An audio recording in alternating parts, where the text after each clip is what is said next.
नमस्कार दोस्तों, मैं प्रदीप आज एक नया टॉपिक लेकर आया हूँ जिसका नाम है महाजनपद काल। दोस्तों, ये सभी परीक्षाओं में समान रूप से उपयोगी है। वर्तमान में जो आपके रीट परीक्षा है उसके पाठ्यक्रम में भी ये टॉपिक्स शामिल हैं। तो दोस्तों, अब हम शुरू करने जा रहे हैं महाजनपद काल। तो ये कब से शुरू हुआ? तो दोस्तों, आपको ध्यान रखना है, ये 600 से 325 ईसा पूर्व है।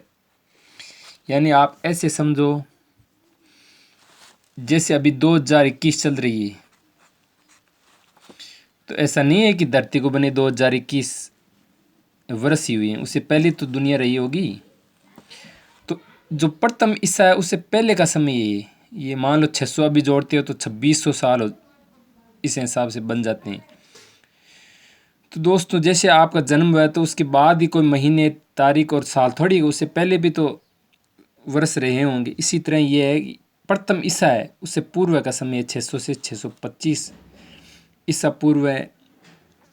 जो उत्तरी भारत है विशेष तौर पर, उसमें बड़े बड़े शक्तिशाली राज्य बन चुके थे।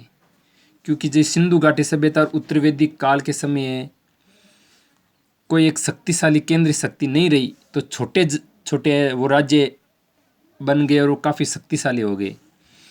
तो हम अब शुरू करते हैं। देखो दोस्तों, 6ठी शताब्दी ईसा पूर्व में उत्तर भारत में अनेक विस्तृत और शक्तिशाली स्वतंत्र राज्यों की स्थापना हुई, जिन्हें महाजनपदों की संज्ञा दी जाती है। यानी उत्तर भारत है, उसमें बहुत से काफ़ी शक्तिशाली जनपद बन गए थे। इनकी जानकारी कहाँ मिलती है?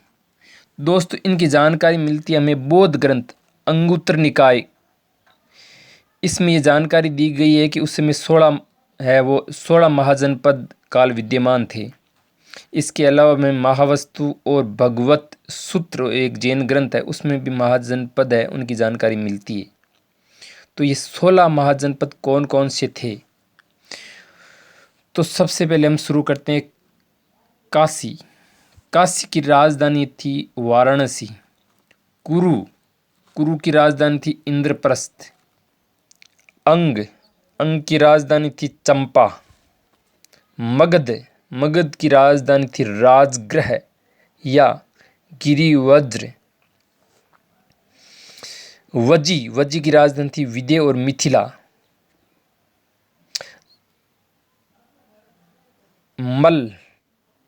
मल की राजधानी थी कुशावती या कुशीनारा। चेंदी की राजधानी थी शक्तिमती या सोंथिवती। वत्स की राजधानी थी कौशाम्बी। कौशल की राजधानी थी अयोध्या। लेकिन जो बुद्ध काल का जो समय है, उस समय इसका जो कौशल का उत्तरी भाग है वो उसकी राजधानी थी साकेत, और जो दक्षिणी भाग था उसकी राजधानी थी श्रावस्ती। पांचाल जो उत्तरी पांचाल था उसकी राजधानी थी अहिछत्र, और दक्षिणी जो पांचाल था उसकी राजधानी थी कापिल्ली। मत्स्य ये राजस्थान का महाजनपद था, इसकी राजधानी थी विराटनगर। सूरसेन इसकी राजधानी थी मथुरा, इसी को मेथोरा या सूरसेनाई कह देते हैं।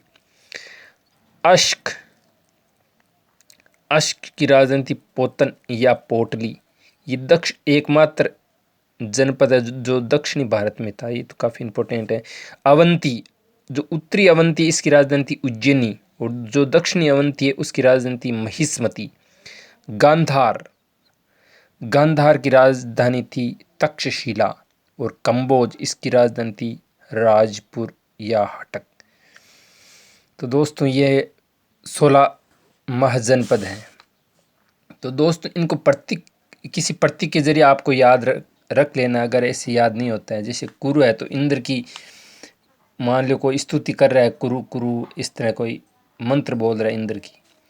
अंग मान लो कोई आपका अंग है, उसमें चंपा का पुष्प लगा रहे हैं, ऐसे याद रख लो। कोई हाथ है या आपके कान है, कहीं पर भी एक चंपा का पुष्प आप इस तरह। मग में कोई पदार्थ डाल रखा है और वो राजा के गृह में ले जा रहे हैं। राजा का गृह वो गिरी पर है, गिरी पर्वत पर है। इस तरह आप याद रख सकते हैं। मल कहते जैसे कोई ताकत है तो क्या करता है, कुश्ती लड़ता है। चंदी, चंदी से आप याद रखो चंद, चंद लोगों के पास क्या होती है, शक्ति। इसके अलावा आप ध्यान रखो अश्क, अश्क मान लो कोई घोड़ा है, अश्क से आप अश्व करो और उसमें मान लो पोटली या पोतली आप रख रहे हो। दोस्तों इस तरह आप कोई प्रतीक से इनको याद कर लेना, एक दो बार वीडियो को आप देखोगे तो ये आपको याद हो जाएंगी। इसके अलावा आपको ध्यान रखना है कि उस समय महाजनपद है वो दो भागों में बंटे हुए थे। कुछ जनपद है वो तो राजतंत्र था उनमें, और कुछ में गणतंत्र था। कौशल, वत्स, अवंती और मगध है वो काफ़ी शक्तिशाली जनपद थे।